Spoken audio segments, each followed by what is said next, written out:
ஒரு பக்கம் விஜய் அவருடைய அரசியல் களம் சூடு பிடிக்க ஆரம்பிச்சிருக்கு. இன்னொரு பக்கம் பாத்தீங்கன்னா கேரவனுக்குள்ளேயே இருந்தா நடிக்க முடியாது, அப்படித்தான் அவரும் அப்படின்னு விஜய் அவர் மீது வினோதினி அவங்க விமர்சனம் வச்சிருக்காங்க. நடிகை வினோதினி வைத்தியநாதன் கடந்த ஆண்டு கமல்ஹாசன் அவங்களோட மக்கள் நீதி மையம் கட்சியிலிருந்து விலகினது பல பேருக்கும் நினைவிருக்கலாம். சில மாதங்களா அவங்க தாவிகா மீது விமர்சனங்களை வச்சுட்டு வராங்க. அவங்க நடிச்சிருக்க லவ் சார் சப்ஸ்கிரைப் படத்தோட பத்திரிகையாளர் சந்திப்பு சிறப்பு திரையிடலும் நேற்று நடந்துச்சு. இதுல அவங்க செய்தியாளர்களை சந்திச்சு பேசினாங்க. அதுல பேசும்போது தாவிகா மீது நீங்க தொடர்ந்து விமர்சனம் வைக்கிறதுக்கு காரணம் என்னன்னு கேட்டிருக்காங்க. இதுக்கு பதில் கொடுத்த அவங்க, அவர் ஒரு இடத்துல இருக்காரு, அந்த இடத்துல இருந்து வெளியே வரணும் அப்படிங்கிறதுக்காக தான் அந்த விமர்சனம் அப்படிங்கிறது ஆதங்கத்திலிருந்து வெளிப்படுவது. நான் படத்துல நடிக்கும் போது இயக்குனர் என் மீது விமர்சனம் வச்சா அவர் மீது நான் கோவப்படக்கூடாது. எதுக்காக அவர் என்ன விமர்சனம் செய்யறார் அப்படிங்கறத பார்க்கணும். நான் கேரவனுக்குள்ள இருந்தா நடிக்க முடியாது, நான் படப்பிடிப்பு தளத்துக்கு வரணும். அது போல அவரும் வெளியே மக்களுக்காக பணி செய்யட்டும், செய்தியாளர்களை சந்திக்கட்டும், அந்த நாள் என்னோட விமர்சனம் நிறுத்தப்படும் அப்படின்னு சொல்லியிருக்காங்க.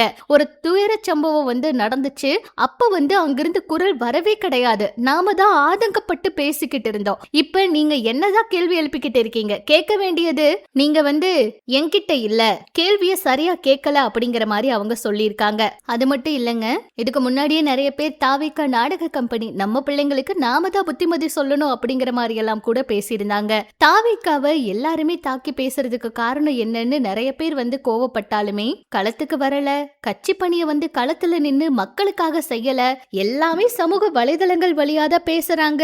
சமூக வலைதளங்கள் விஷயங்கள் மட்டும்தான் நம்ம பார்க்க முடியுது. அவங்க களத்துல மக்களுக்காக என்ன செஞ்சாங்க, எந்த நேரத்துல மக்கள் கூட நின்றாங்க அப்படிங்கிற மாதிரி கேள்விகளை தான் எல்லாருமே எழுப்பிட்டு இருக்காங்க. தாவேகா கூட இதுவரைக்கும் கூட்டணி அப்படிங்கிற ஒரு முயற்சிக்கு யாருமே போவே கிடையாது. இப்ப வரைக்கும் எந்த ஒரு கட்சியும் தாவேகா அவங்க கூட கூட்டணி சேரவே கிடையாது. ஆட்சியிலும் அதிகாரத்திலும் பங்குன்னு சொல்லி விஜய் அவர் சொன்னாலுமே எந்த கட்சியுமே அந்த முடிவு எடுக்கல. சொல்ல போனா தேமுதிக அவங்க கூட ரெடியா இருந்தாங்க. இந்த மாதிரி ஆட்சியிலும் அதிகாரத்திலும் பங்கு கொடுக்கிற கட்சியில நாங்க கண்டிப்பா சேருவோம், சேர்ந்து இந்த ஆட்சியை, அதாவது யாரு கட்சி நடத்துறாங்களோ அவங்களுக்கு வெற்றியை பெற்று கொடுப்போம், அவங்களுக்காக இவ்வளவு தூரம் நாங்க உழைக்கிறோம் அப்படின்னா எங்களுக்கான மரியாதை வேணும் இல்ல, நாங்க கஷ்டப்படுறதுக்கான ஒரு இடம் வேணும், அதுக்காக தான் இப்படி நாங்க கேட்கிறோம்னு சொல்லியிருந்தாங்க.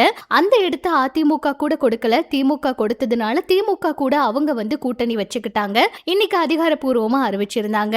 தாவேகா கூட ஏன் யாருமே கூட்டணி வைக்கல அப்படிங்கிற கேள்வி எல்லார்கிட்டயுமே எழுப்பினாலுமே தாவேகானாலேயே இன்னுமே அதுக்கு பதில் கொடுக்க முடியல. இந்த நேரத்துல நிறைய பிரபலங்கள் தாவேகாக்கு ஆதரவா பேசிட்டு இருந்தாங்க.